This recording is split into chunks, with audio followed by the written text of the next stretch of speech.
A paz do Senhor, meus amados irmãos, tudo bem com vocês?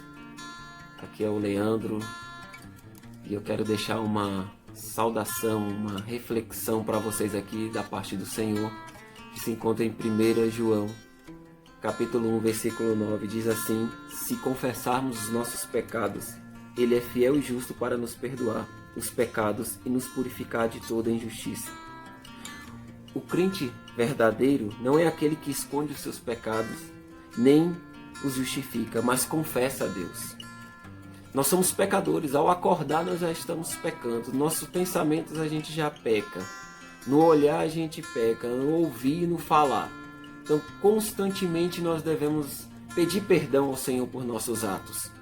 E nesse versículo eu quero tirar 3 verdades para nós a respeito do perdão. Nós estamos trabalhando o tema perdão nessa semana e sabemos que o maior perdão para a humanidade foi executado na cruz, no derramamento do sangue de Cristo para nós. Claro que ao falarmos de perdão nós podemos também abordar a questão do perdão, da comunhão entre os irmãos. Mas eu queria destacar aqui a questão do perdão entre uma comunhão maior entre o crente e Cristo.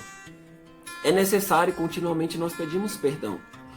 Então a primeira verdade que eu quero deixar aqui, que esse perdão tem uma condição. Diz assim: se confessarmos os nossos pecados. Então essa parte do versículo é uma condicional. O apóstolo João está falando assim: se confessarmos. Essa parte condicional da frase que mostra nosso conhecimento do pecado. Encaramos o pecado aberto e honestamente, sem escondê-lo. É uma parte que ele quer dizer que nós temos consciência do nosso pecado. Nós temos consciência da quantidade de pecado. E nós temos que confessá-lo nominalmente. O que João está querendo falar aqui? Que se confessarmos os pecados, ele está falando aqui no plural. Confessarmos os pecados, temos que dar nome às coisas, ou seja, temos que confessar conscientemente. Não é algo que nós temos que chegar superficialmente diante de Deus e falar: Senhor, perdoe meus pecados. Não, são muitos os nossos pecados. Então nós temos que fazer uma reflexão e identificar os nossos pecados e pedir perdão ao Senhor por eles. E nós temos que confessar os nossos pecados para mostrar arrependimento. E esse arrependimento não pode ser um arrependimento superficial, meramente para mostrarmos que estamos arrependidos, contristados ou com um pesar no nosso coração. Temos que, de coração mesmo, de fato, pedir perdão ao Senhor. E o que é confessar os pecados? É concordar com Deus que pecamos.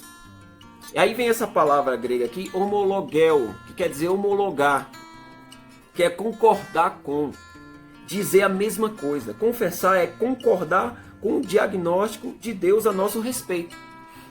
Então, quando nós caímos em nós mesmos, em si, entendemos que somos pecadores, nós concordamos com Deus. Realmente, o Senhor tem razão, somos pecadores. Não estamos nos justificando. Nós não podemos nos justificar. De maneira alguma o homem se auto-justifica. Ele não pode se auto-justificar. Somente um nos justifica. É Cristo.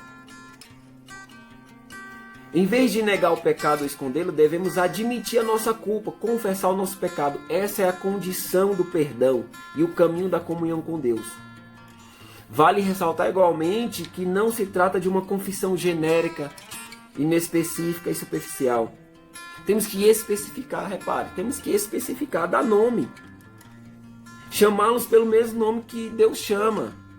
Ódio, mágoa, impureza. Muitas vezes nós sentimos uma mágoa de um irmão, de alguém. Nós temos que dar os nomes, nós temos que fazer essa reflexão. Nós temos que refletir sobre isso.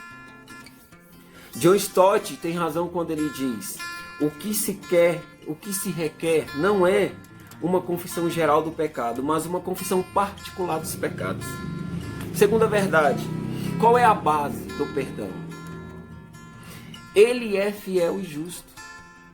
A garantia e a segurança do perdão estão no caráter fiel e justo de Deus. Deus é fiel às suas promessas e é justo para não aplicar em nós o castigo dos mesmos pecados. Olha, Jesus se tornou maldição.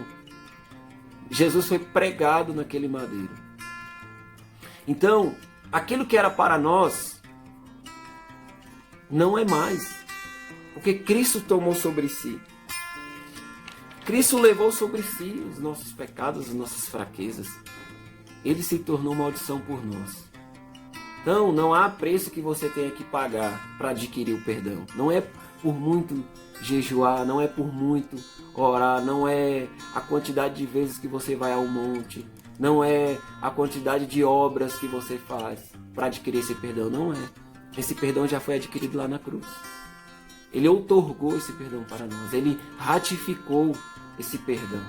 Então o maior perdão que nós podemos usufruir e buscar é o perdão de Deus. Por nossos méritos, não. O mérito total é de Cristo.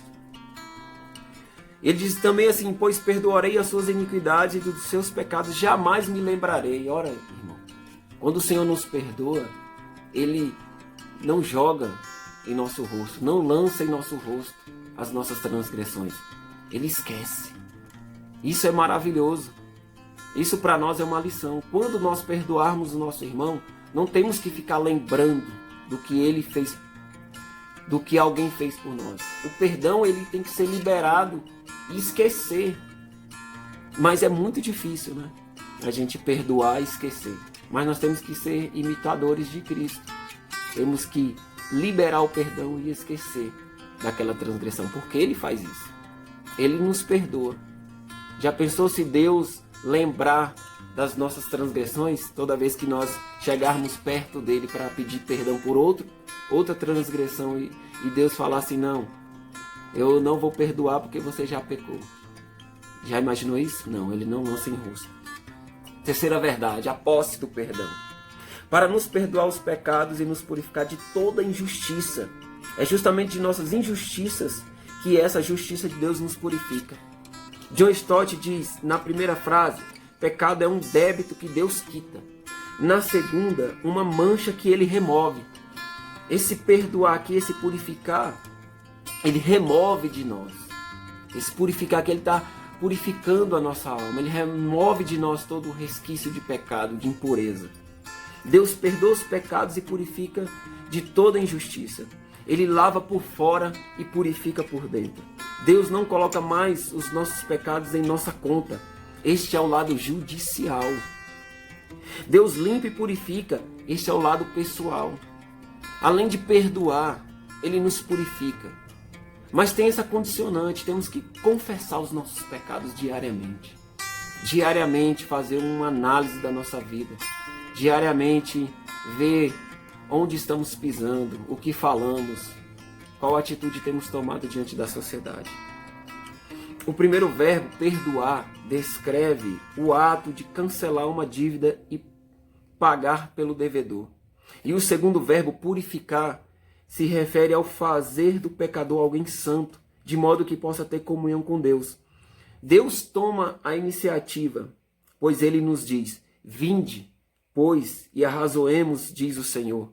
Ainda que os vossos pecados sejam como a escarlata, eles se tornarão brancos como a neve. Ainda que sejam vermelhos como o carmesim, se tornarão como a lã. Isaías 1:18.